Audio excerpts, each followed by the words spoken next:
رتل بصورة قاف القرآن واقرأ قراءات من التبيان.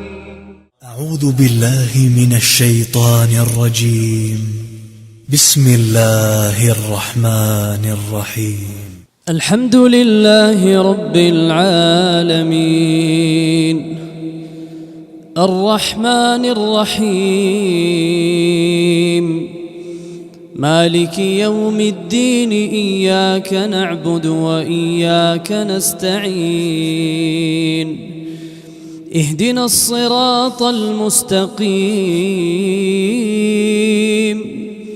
صراط الذين أنعمت عليهم غير المغضوب عليهم ولا الضالين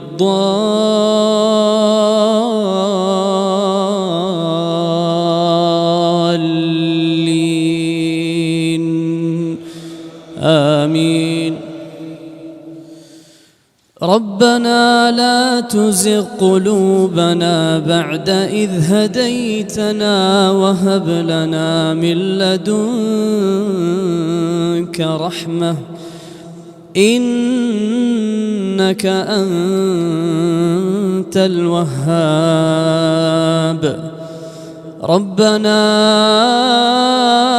إنك جامع الناس ليوم لا ريب فيه إن الله لا يخلف الميعاد.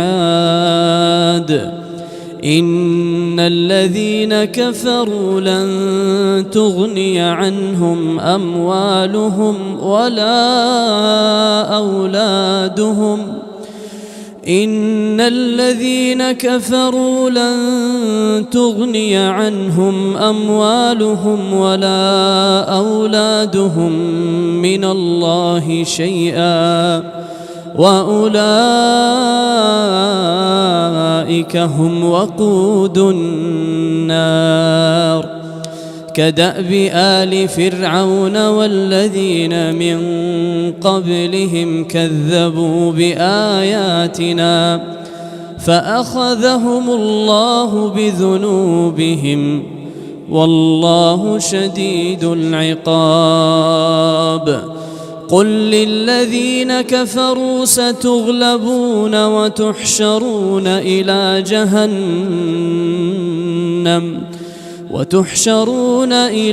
جهنم وبئس المهاد. أعوذ بالله من الشيطان الرجيم. ويوم تشقق السماء بالغمام ونزل الملائكة تنزيلا. الملك يومئذ الحق للرحمن وكان يوما على الكافرين عسيرا. ويوم يعض الظالم على يديه يقول يا ليتني اتخذت مع الرسول سبيلا. يا ويلتى ليتني لم أتخذ فلانا خليلا. يا ويلتى ليتني لم أتخذ فلانا خليلا لقد أضلني عن الذكر بعد إذ جاءني وكان الشيطان للإنسان خذولا. وقال الرسول يا رب إن قوم اتخذوا هذا القرآن مهجورا. وكذلك جعلنا لكل نبي عدوا من المجرمين